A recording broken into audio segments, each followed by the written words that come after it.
जय श्री राम, जय हनुमान जी, जय बाबा नीप करोड़ी। सर्वप्रथम आप सभी को मेरा प्रेम भरा राधे राधे, जय श्री कृष्णा। मैं आशा करता हूँ आप सभी लोग बहुत आनंद में होंगे, काफ़ी स्वस्थ होंगे और मज़े में होंगे। आज आपको मैं महाराज जी की एक अद्भुत स्टोरी सुनाने जा रहा हूँ। महाराज जी के एक भक्त थे, उनकी बेटी का विवाह तय हुआ। बेटी विवाह जून के महीने में तय हुआ। महाराज जी के भक्त ने सोचा कि क्यों ना मैं ये खबर महाराज जी को सुनाने में कैंची धाम जाऊँ। कैंची धाम जाते हैं महाराज जी के भक्त जो अल्मोड़ा में रहते हैं। तो वो महाराज जी के पास जाते हैं, कहते हैं महाराज जी मेरी बेटी का ब्याह तय हुआ। महाराज जी कहते हैं बहुत बढ़िया, हनुमान जी को माथा टेको और राम जी का नाम लो। अब महाराज जी से कहते हैं महाराज जी आपको ज़रूर आना है। कहते ठीक है मैं आऊँगा। और महाराज जी कहते हैं मेरे लायक कोई सेवा बताओ। महाराज जी ऐसा कहते हैं उस भक्त को। भक्त कहता है महाराज जी ये सब कार्य जो हो रहा है आप ही तो कर रहे हैं और कौन कर रहा है। महाराज जी मुस्कुराते कर मैं नहीं कर रहा, हनुमान जी कर रहे हैं। पीछे हनुमान जी की मूर्ति होती है, ऐसा वो संकेत करते हैं महाराज जी। तो महाराज जी कहते हैं चलो ठीक है तुम चाहते हो तो मैं कुछ करूं, तो तुम बताओ क्या करूं। वो कहता है कुछ मत करो, बस आप आ जाना। महाराज जी मानते नहीं। महाराज जी कहते हैं मैं वो करूँगा जो कोई नहीं कर सकता। महाराज जी के इस व्यवहार से, इस शब्द से वो महाराज जी का जो भक्त था वो काफ़ी आश्चर्यचकित हो जाता है कि अरे महाराज जी क्या कह रहे हैं। पर वो तो महाराज जी हैं और उस भक्त को बताए महाराज जी कुछ भी कर सकते हैं और बहुत अच्छा करेंगे ये जो भी करेंगे।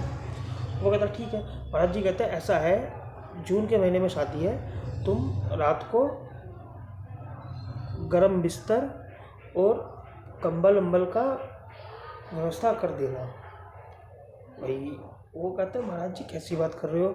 मन में कहता है वो भक्त कि महाराज जी आप कैसी बात कर रहे हो, जून के महीने में रजाई कौन ओढ़ेगा। ठीक है भले ही अल्मोड़ा में शादी हो रही है, ऐसे कैसे संभव है।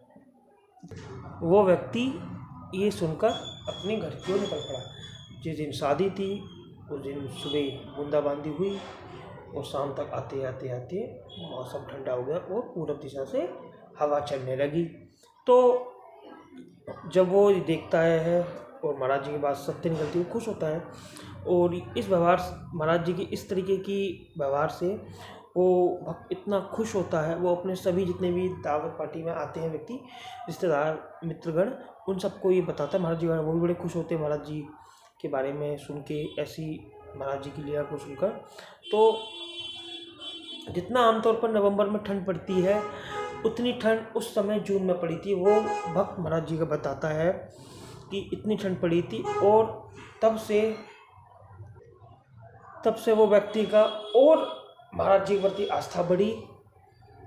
और शादी के बाद जैसे ही उनकी बिटिया विदा हुई, सब रिश्तेदार अपने घर चले गए सुबह के समय विदा के बाद, तो मौसम फिर से नॉर्मल हो गया, फिर से गर्मी हो गई जून के महीने में।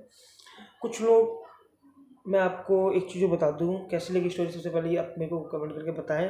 और कुछ लोग ये कहते हैं महाराज जी का चमत्कार होगा तभी विश्वास करेंगे।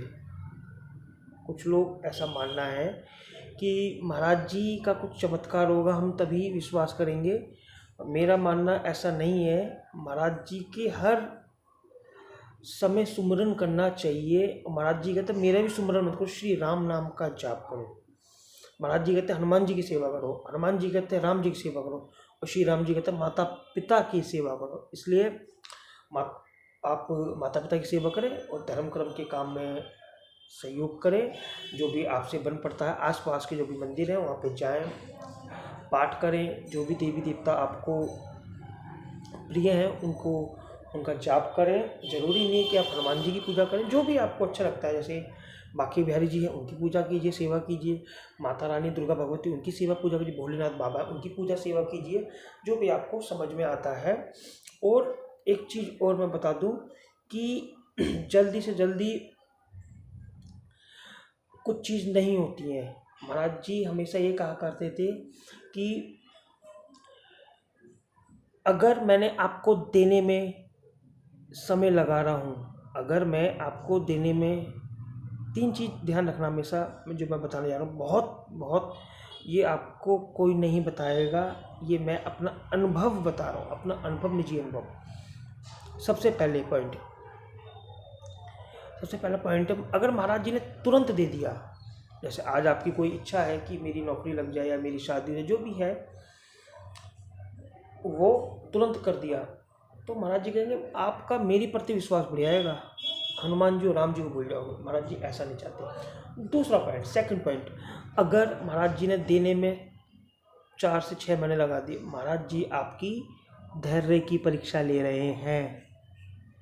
तीसरा सबसे अहम पॉइंट है, उसके लिए बिल्कुल मैं फिट बैठता हूँ और आप सभी लोग फिट बैठते हैं।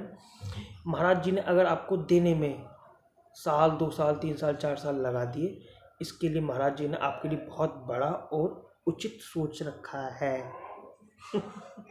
और एक चीज़ हो, क्योंकि हम लोग एक कटोरी लेके घूमते, चीनी दे दो, चीनी दे दो। अरे ईश्वर तो आपको परात भर के देने के लिए तैयार है, उस परात, कटोरी को परात के साइज की तो करो कम से कम। कैसी लगी स्टोरी, कैसा लगा मेरा अनुभव? धन्यवाद। मुझे सब्सक्राइब करें मेरे चैनल को, लाइक करें, कमेंट करें। आपके कमेंट नहीं आते, मैं बहुत निराश हो जाता हूँ कि भाई स्टोरी समझ में नहीं आ रही है। और सभी से प्रेम करें, सबसे प्रेम संबंध बढ़ाएं, सबकी इज्जत करें, सम्मान करें, भूखों को खाना खिलाएं, माता पिता की सेवा करें, किसी से ईर्ष्या ना करें। जीवन बड़ा अनमोल है और समय बहुत हमारे पास कम है। धन्यवाद।